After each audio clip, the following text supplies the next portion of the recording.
আসসালামু আলাইকুম, শুভেচ্ছা আমন্ত্রণ জানাচ্ছি দেশের এবং দেশের বাইরের সকল দর্শক শ্রোতাকে চ্যানেল আই সংবাদ আয়োজন নিয়ে বার্তাকক্ষে রয়েছি আহমেদ মেহেদী হাসান। সংবাদের শুরুতেই চলুন জেনে নেওয়া যাক সুপার ফ্রেশ ফর্টিফাইড সয়াবিন তেল সংবাদ শিরোনাম।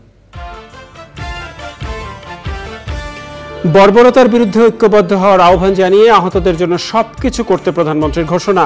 ধ্বংসযজ্ঞকারীদের শাস্তি নিশ্চিতে জনগণের সহযোগিতা কামনা। কোটা সংস্কার আন্দোলনের ধ্বংসযজ্ঞে ট্রেন চলাচল বন্ধে প্রায় 23 কোটি টাকার ক্ষতি, লাভজনক করার প্রক্রিয়ায় বাধা মন্তব্য। দেশে কয়েকদিনের সহিংস ঘটনার প্রভাবে শেয়ার বাজারেও বুধবার বড় দরপতন হলেও কিছুটা ঘুরে দাঁড়িয়েছে বৃহস্পতিবার। এবং আজ পর্দা উঠছে দ্য গ্রেটেস্ট শো অন আর্থ অলিম্পিকের। 4 ঘন্টা ধরে চলবে উদ্বোধনী অনুষ্ঠানের বর্ণাঢ্য আয়োজন।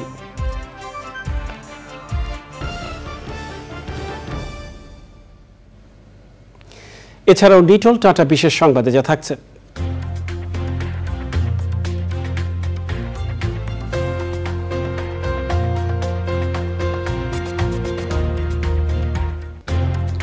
যুক্তরাজ্যে বৈদ্যুতিক বিমান প্রদর্শনীর খবর।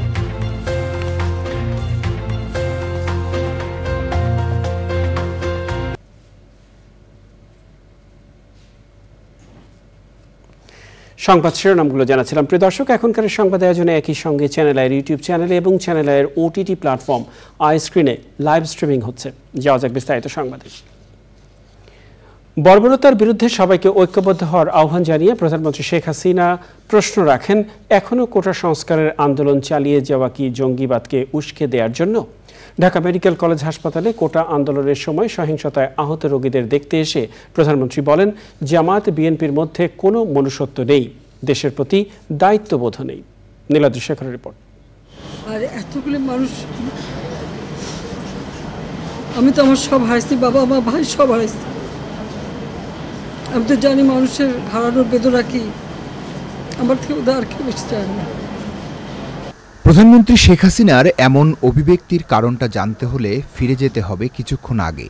কোটা সংস্কার আন্দোলনের সময় চালানো সহিংসতায় সরকারি এবং প্রয়োজনীয় স্থাপনায় ধ্বংস করা হয়নি, পুলিশ সহ সাধারণ মানুষের উপর চালানো হয়েছে বর্বরতা। সেই আহতদের দেখতে ঢাকা মেডিকেল কলেজ হাসপাতালে গিয়ে শোকাতুর প্রধানমন্ত্রী তার চোখের জল ধরে রাখতে পারেননি। এই জামাত, শিবির, বিএনপি, ছাত্রদল, তারা এই সুযোগটা নিয়ে, কোটা আন্দোলনের সুযোগটা নিয়ে সারা দেশব্যাপী এই ধ্বংসাত্মক কাজ করে যাচ্ছে। এদের মধ্যে কোনো মনুষ্যত্ব বোধ নেই, দেশের প্রতি কোনো মায়া মমতা নেই, দেশের প্রতি কোনো দায়িত্ববোধ নেই। এমন ঘটনাকে জঙ্গি তৎপরতা উল্লেখ করে দেশবাসীকে তাদের বিরুদ্ধে রুখে দাঁড়াতে বলেন প্রধানমন্ত্রী। দেশের মানুষ এবং আন্তর্জাতিক ক্ষেত্রে সবাইকে আহ্বান করব যে এই যে বর্বরতা, এই যে সন্ত্রাস, জঙ্গি এবং মানুষের হত্যা, এটা সম্পূর্ণ জঙ্গি কাজ। এত হাত কাটা, রক কাটা, পা কাটা, এবং সকলে ঐক্যবদ্ধ হতে হবে এই বর্বরতার বিরুদ্ধে আর এই ধরনের জঘন্য ঘটনার বিরুদ্ধে। আমরা তো সব দাবি মেনেই নিয়েছি, তারপরে আবার কেন? সেটাই আমার প্রশ্ন। এটাকে জঙ্গিবাদকে সুযোগ করে দেওয়ার জন্য? আহতদের চিকিৎসার জন্য যা যা প্রয়োজন তা করার পাশাপাশি নিহতদের স্বজন ও আহতদের কর্মসংস্থানের ব্যবস্থা করারও আশ্বাস দেন প্রধানমন্ত্রী শেখ হাসিনা।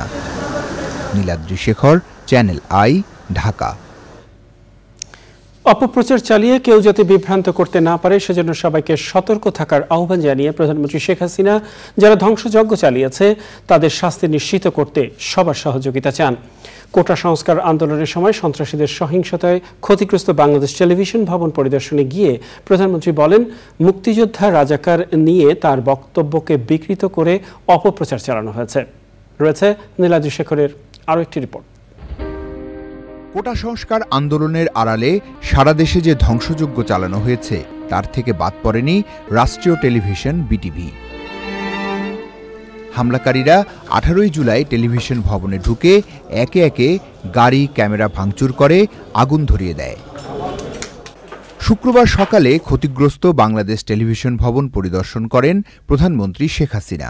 তিনি ভবনটি ঘুরে দেখেন এবং কর্মকর্তা কর্মচারীদের সঙ্গে কথা বলেন।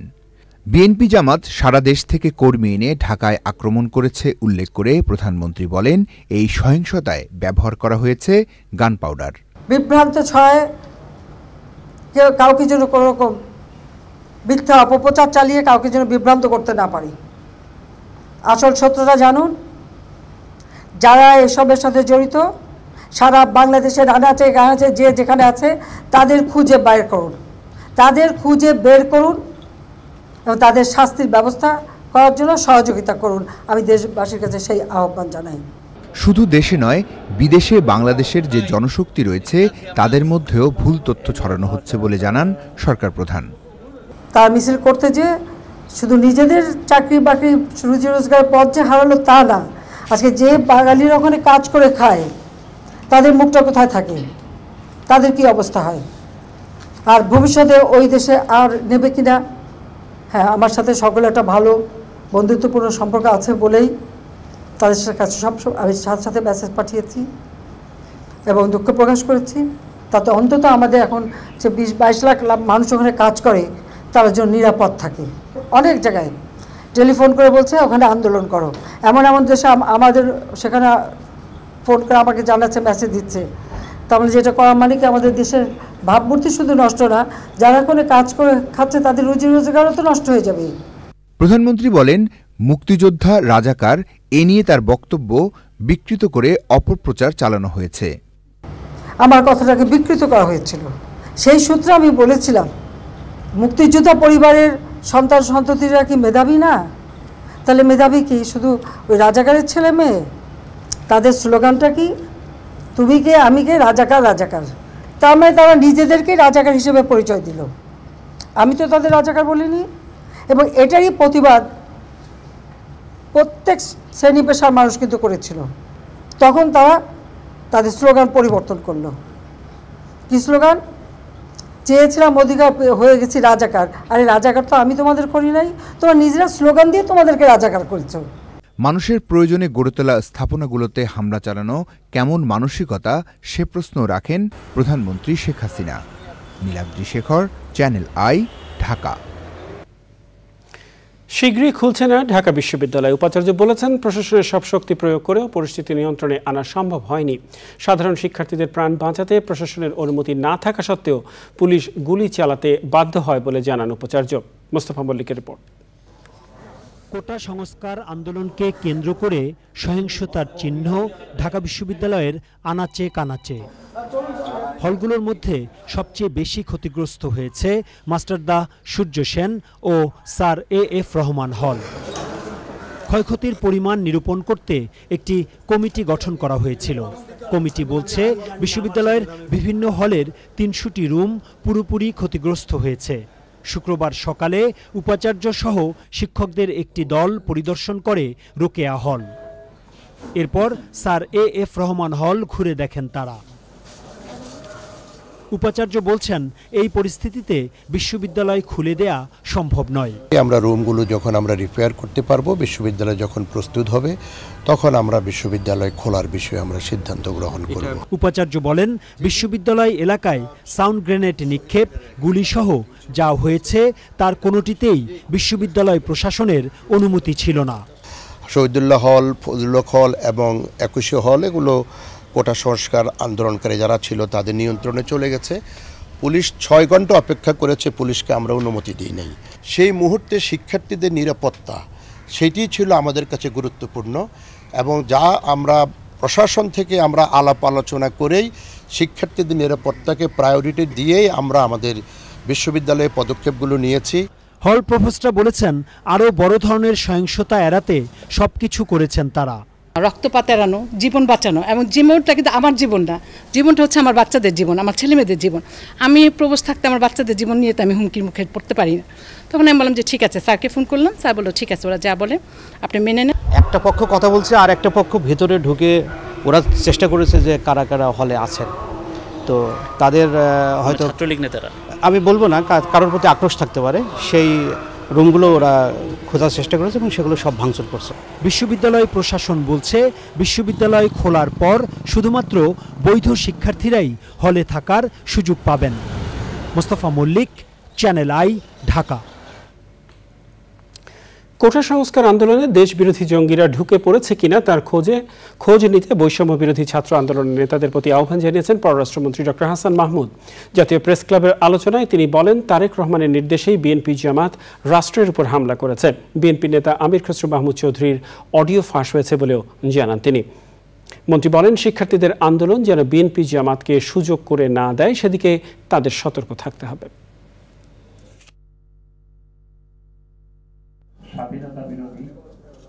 আন্দোলন যখন শান্তিপূর্ণভাবে করেছে, সরকার কিন্তু তাদেরকে প্রোটেকশন দিয়েছে, পুলিশ সহ। এবং একটি কথা দেখবেন, কোনো বিশ্ববিদ্যালয়ে কিন্তু কোনো লাশ পড়ে নাই, সবগুলো বাইরে। তার মানে কি? এটি এই ধ্বংসযজ্ঞের সাথে ছাত্ররা যুক্ত ছিল না। কিন্তু যারা এই আন্দোলনে নেতৃত্ব দিয়েছে তাদেরকে অনুরোধ জানাবো যেন বাইরে থেকে কেউ সুকৌশলে তোমাদের দিয়ে এমন কোনো কিছু না করায় যাতে রাষ্ট্রে বিশৃঙ্খলা তৈরি হয়। তখন কিন্তু জনগণ তোমাদেরকেই তখন দোষ দিবে। সুতরাং সতর্ক থাকতে হবে।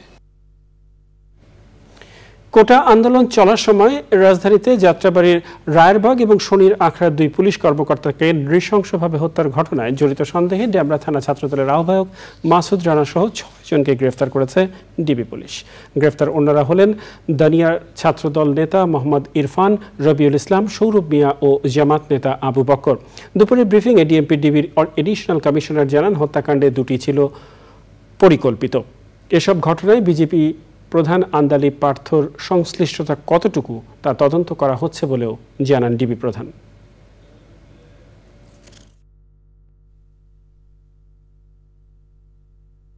তারা এখন পুলিশকেই তারা টার্গেট করেছে। শুধু তা না, পুলিশকে যে পিটিয়েছে বা মেরে হত্যা করে তা না, তারা অনেক বাসাবাড়িতেও গিয়েও তারা কিন্তু পুলিশ সদস্য আছে কি না তারা সেটা কি করে।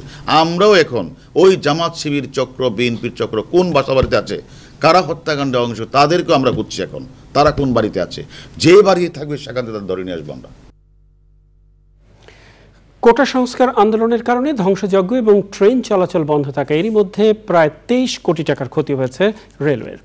রেলমন্ত্রী জিল্লুর হাকিম বলেছেন, রেলকে লাভজনক প্রতিষ্ঠানে পরিণত করার যে প্রক্রিয়া শুরু করেছিলেন তাও বাধাগ্রস্ত হলো এই পরিস্থিতিতে। ওবায়দুর রশিদের রিপোর্ট। কোটা সংস্কার আন্দোলনের সময়ে সহিংসতায় যেমন প্রাণহানির ঘটনা ঘটেছে, তেমনি টার্গেট করে ভাঙচুর ও অগ্নিসংযোগ করা হয়েছে বিভিন্ন প্রতিষ্ঠান ও স্থাপনায়। এ থেকে বাদ পড়েনি সাধারণ মানুষের চলাচলের সবচেয়ে জনপ্রিয় বাহন ট্রেন। আন্দোলন সহিংসতায় রূপ নেওয়ার পর বন্ধ করা হয় ট্রেন চলাচল। কিশোরগঞ্জ এক্সপ্রেসের 3টা কোচে অগ্নিসংযোগ করছে। সোনার বাংলা কক্সবাজার পরাবত এক্সপ্রেস ট্রেনের বিভিন্ন কোচের গ্লাস ভাঙছে, যন্ত্রাংশের ক্ষয়ক্ষতি করছে। বিভিন্ন স্টেশনে সিগন্যালিং যন্ত্রপাতির ক্ষয়ক্ষতি করছে। বিভিন্ন ট্রেন ও স্টেশনে বৈদ্যুতিক যন্ত্রাংশের ক্ষয়ক্ষতি করছে। ট্রেন বাতিল করতে হয়েছে, তাদের যে টিকিট রিফান্ড করতে হয়েছে সেটাই আমাদের 16,29 লক্ষের উপরে। ক্ষয়ক্ষতির পরিমাণ 22,03,08,000 টাকা। যতদিন ট্রেন চলাচল বন্ধ থাকবে ততদিন ক্ষতির পরিমাণ বাড়বে জানান রেলমন্ত্রী। আমরা রেলকে লাভজনক প্রতিষ্ঠানে পরিণত করব, সেই কাজগুলো আমরা শুরু করব পরিস্থিতি স্বাভাবিক হলে। এবং এই সবগুলো দিয়ে আমাদের তো একটু সময় লাগবেই। রেল আমরা হয়তো পরিস্থিতি স্বাভাবিক হলে চালু করে দেব। ট্রেন চলাচল বন্ধ থাকায় যাত্রীদের দুর্ভোগও বেড়েছে। Obaidul Rashid, channel I, Dhaka. এদিকে দেশে কয়েকদিনের সহিংস ঘটনার প্রভাব পড়েছে শেয়ার বাজারেও। সাধারণ ছুটির আগে শেষ কার্যদিবসে দরপতনের মাধ্যমে লেনদেন শেষ হওয়ার পর বুধবার খোলার প্রথম দিনে বড় দরপতন হয়েছে। তবে বৃহস্পতিবার অনেকটা ঘুরে দাঁড়ায় শেয়ার বাজার। পরাগ আজিমের রিপোর্ট। সারা বিশ্বে যে কোনো অস্থিতিশীল পরিস্থিতির প্রথম প্রভাব পড়ে শেয়ার বাজারে। বাংলাদেশও এর ব্যতিক্রম নয়। কোটা সংস্কার আন্দোলনের সময় গত সপ্তাহের শেষ দিকে দ্রুতগতির 4G ইন্টারনেট সেবা বন্ধ হয়ে যায়। লেনদেনের বেশিরভাগই ইন্টারনেট নির্ভর হওয়ায় বৃহস্পতিবার লেনদেন অনেক কমে দরপতন হয় শেয়ার বাজারে। 3 দিন সাধারণ ছুটির পর সহিংসতা পরবর্তী প্রথম কার্যদিবস বুধবার ঢাকা স্টক এক্সচেঞ্জের সূচক কমে যায় 96 পয়েন্ট। লেনদেন দাঁড়ায় 159 কোটি টাকা, যা এক বছরের মধ্যে সর্বনিম্ন। ক্যাপিটাল মার্কেটকে বলা হয় মিরর অফ অ্যান ইকোনমি। যখন অর্থনীতিতে কোনো রকমের দুর্ঘটনা ঘটবে, এই স্পর্শকাতর মার্কেটে কিছু না কিছু আপনার রিফ্লেকশন দেখতে পাবেন। আমাদের দেশে যে কয়দিন যে আমরা দুর্ঘটনাগুলো দেখেছি, এটার একটা ইম্প্যাক্ট তো থাকবেই, এবং তাই গতকালকে আমরা মার্কেটে তারই একটি প্রতিফলন দেখতে পেয়েছি। আশা করছি খুব কুইক অর্থনীতি পুনরুদ্ধার হবে এবং সব কিছু স্বাভাবিক পর্যায়ে চলে আসা শুরু হয়ে গেছে, এবং সামনে আমার মনে হয় অল্প কয়েকদিনের মধ্যে ঠিক হয়ে যাবে। তবে সপ্তাহের শেষ কার্যদিবসে আবার ঘুরে দাঁড়িয়েছে বাজার। বৃহস্পতিবার ঢাকা স্টক এক্সচেঞ্জের সূচক বেড়েছে 63 পয়েন্ট। সেই সঙ্গে বেড়েছে বেশিরভাগ শেয়ারের দাম। মানুষের মনে যে উৎকণ্ঠা ভয় ছিল, সেখান থেকে সবাই বেরিয়ে আসছে, সেটা আমরা আজকের বাজারে দেখতে পাচ্ছি। তার মানে বোঝা যাচ্ছে যে মানুষের আবার কনফিডেন্স লেভেল আগের জায়গায় ফেরত যাচ্ছে। তো এই ধারা যদি বজায় থাকে, আমাদের যা ক্ষতি হয়েছিল তা আমরা অল্প সময়ের মধ্যেই হয়তো পুনরুদ্ধার করে ফেলতে পারবো। আপনাদের সবাই সহযোগিতা লাগবে। শেয়ার বাজারের উন্নয়নে নীতি সহায়তা অব্যাহত থাকবে বলে জানিয়েছেন নিয়ন্ত্রক সংস্থা বিএসইসির চেয়ারম্যান পরাগ আজিম। Channel I, Dhaka. আমদানি রপ্তানি সহজ করতে চালু হওয়া পণ্য চালান দ্রুত খালাসকরণ বিধিমালা নিয়ে মুখোমুখি অবস্থানে বাণিজ্য সেবাদানকারী দুই group. Dhaka customs agent association বলেছে, কয়েকজন বড় ব্যবসায়ীকে সুবিধা দিতে গোপনে হঠাৎ করে বিধিটি জারি করা হয়েছে। ওই বিধি বাতিলের দাবি জানিয়ে তারা বলছে, না হলে হযরত শাহজালাল আন্তর্জাতিক বিমানবন্দরের কার্গো ভিলেজে কর্মবিরতিতে যাবেন তারা। অন্যদিকে international air express association of বাংলাদেশের সদস্যরা বলছেন, আন্তর্জাতিক বিশ্বে বাংলাদেশের ভাবমূর্তি উজ্জ্বল করবে বিধিটি। রিজভি নওয়াজের রিপোর্ট। কাস্টমস আইন 2023 সুষ্ঠুভাবে বাস্তবায়ন করতে 6 জুন কার্যকর হয়েছে পণ্য চালান দ্রুত খালাসকরণ বিধিমালা। আমদানি পণ্য বাংলাদেশে পৌঁছার পর দিনে দিনে গ্রাহকের কাছে পৌঁছে দিতেই জাতীয় রাজস্ব বোর্ডের এই উদ্যোগ। তবে 30 কেজি পর্যন্ত আমদানি পণ্য খালাস এবং গ্রাহকের কাছে পৌঁছে দেওয়ার এই সেবাটি দিতে পারবেন বিশেষ লাইসেন্সপ্রাপ্ত ইন্টারন্যাশনাল এয়ার এক্সপ্রেস অ্যাসোসিয়েশনের সদস্যরা। আমরা যেটা পালন না করি, তাহলে আমরা এক্সপ্রেস সার্ভিস প্রোভাইডার হিসেবে, যেটা আন্তর্জাতিক কুরিয়ার যেটাকে বলে, কুরিয়ার সেবা, এটা আমার লাইসেন্স আর থাকবে না। সুন্দরবন কুরিয়ার যখন তার একটা ডাক চট্টগ্রাম পাঠায়, সেটা কে ডেলিভারি দেয়? যেখানে যেখানে তার এজেন্ট ডাইরেক্ট অফিস আছে, সেখানে সে সরাসরি ডেলিভারি দেয়। যেখানে তার এজেন্ট আছে, সেখানে তার এজেন্ট ডেলিভারি দেয়, তাই তো? আমাদের এটার ক্ষেত্রে এক্স্যাক্টলি তাই। যেমন ডিএইচএলের ক্ষেত্রে কী হয়, ডিএইচএলের ডাইরেক্ট অফিস আছে, এখানে কিন্তু ডিএইচএল এই সেবাটা ডাইরেক্টলি দিবে। এটার মূল যে উদ্দেশ্যটা, যে লক্ষ্যটা, সেটা হচ্ছে যে এটা যেন 0 ডেতেই মালামালগুলো ডেলিভারি দেওয়া যায়। 6 জুনের আগে এই কাজটি করতেন মূলত C&F এজেন্টরা। আমরা ক্যাটাগরি 1-এ বলা আছে ডকুমেন্টেশন, এগুলি ওরা করবে, এতে আমাদের কোনো আপত্তি নেই। গিফট পাঠালেন, ওটা কাজ করতে পারবে তারা। এবং ই-কমার্সের মাধ্যমে যদি কোনো ব্যক্তি কোনো কিছু আমদানি করেন, ইম্পোর্ট মানে কিনেন, এটা কাজ ওরা করতে পারে, এটা ওদের কাজের মধ্যে পড়ে। হ্যাঁ, এবং বিলো 3 কেজি, কারণ আপনার করবে। আর যাতে ইন্ডাস্ট্রিয়াল পণ্য রিলেটেড যত গুডস আছে, যেখানে ট্যাক্স ইম্পোজ করে ইনভলভ এবং নানান সংস্থার সার্টিফিকেট ইনভলভ, সেটা আমাদের কাজটা আমরা করব। কুরিয়ার কিন্তু স্মাগলিংয়ের সাথে জড়িত। অনেকগুলো কোম্পানি কিন্তু ধরা খাইছে, গোল্ড ধরা খাইছে, বিভিন্ন নেশাজাতীয় দ্রব্য ধরা খাইছে, সিগারেট ধরা খাইছে, আরও কিছু নিষিদ্ধ পণ্য ধরা খাইছে। সেটা কেসগুলো কিন্তু চলমান। কুরিয়ারের এমন একটা ফরম্যাট করছে, আপনার মিস ডিক্লারেশন যাচাই করার কোনো সুযোগই নাই।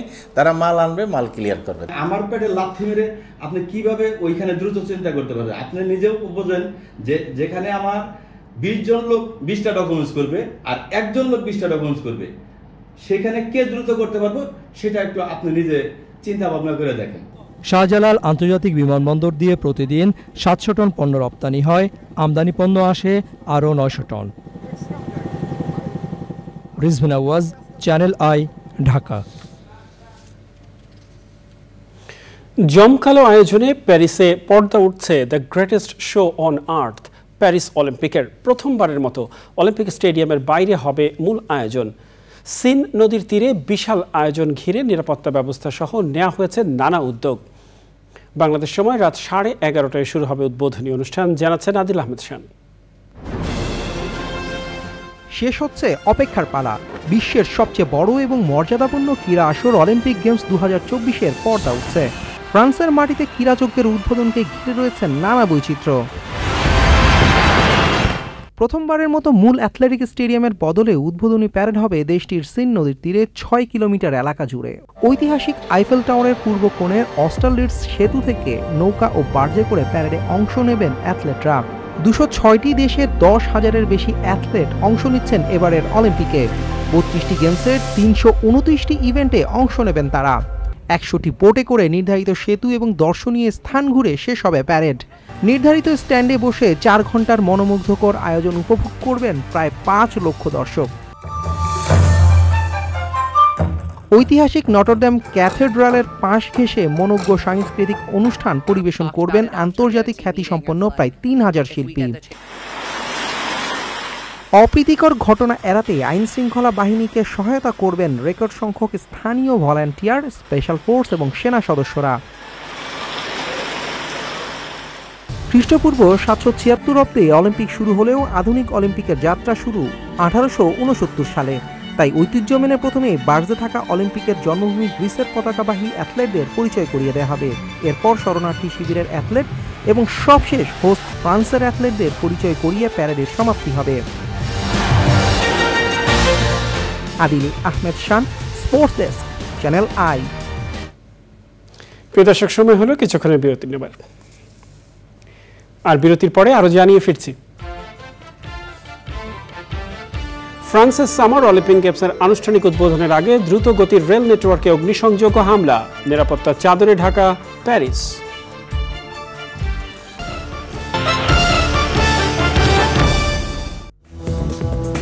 বিরতির পর আবারও ফিরে এলাম চ্যানেল আই সংবাদে। ফ্রান্সের রাষ্ট্রীয় ট্রেন পরিচালনাকারী সংস্থা SNCF জানায়, রাতের বেলায় একযোগে রেল নেটওয়ার্কে কয়েকবার হামলা চালানো হয়। এতে আটলান্টিক অঞ্চল, উত্তরাঞ্চল এবং পূর্বাঞ্চলের লাইনগুলো ক্ষতিগ্রস্ত হয়েছে। আই স্ক্রিন সাংস্কৃতিক সংবাদ।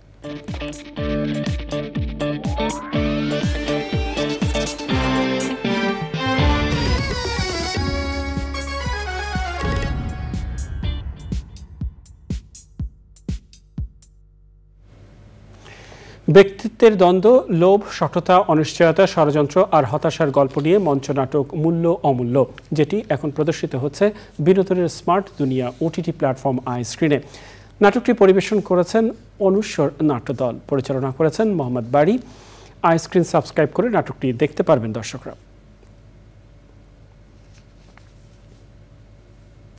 যাওয়া যাক নিটল টাটা বিশেষ সংবাদে।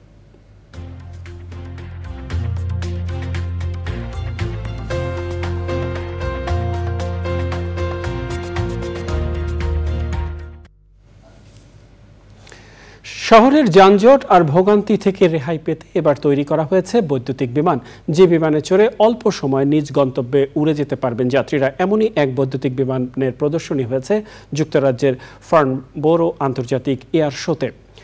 সুপারনাল কোম্পানির তৈরি EVTOL ইলেকট্রনিক বিমানটিতে প্রায় 60 মাইল রেঞ্জ রয়েছে।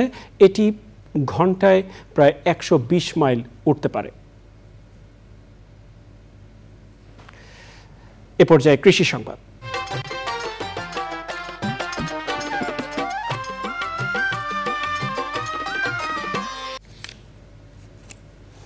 চলমান পরিস্থিতিতে কুড়িগ্রামের সবজি বাজারে ক্রেতা কম থাকায় সবজির দামও কিছুটা কম। স্থানীয়ভাবে কৃষকের উৎপাদিত পণ্য জেলার বাইরে যেতে না পারায় এই অবস্থার কথা বলছেন বিক্রেতারা। দেখবেন প্রকৃতি সংবাদ।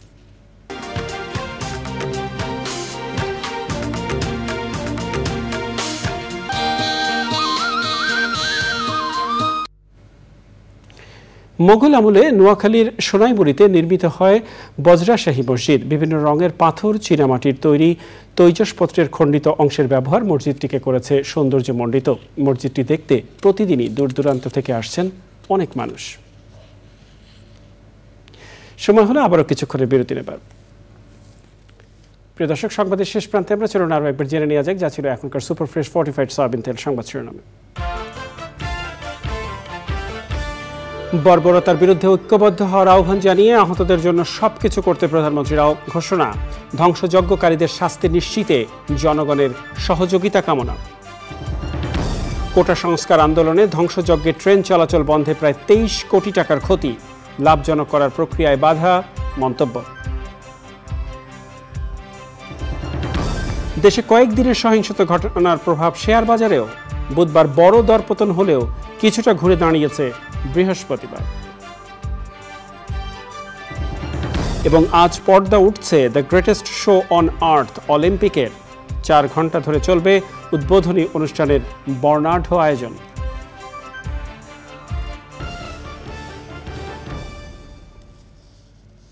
এর সাথে শেষ করছি এখনকার সংবাদ আয়োজন। সংবাদে এতক্ষণ আমাদের সাথে থাকার জন্য সংবাদ টিভির সবার পক্ষ থেকে আপনাদের আবারও শুভেচ্ছা।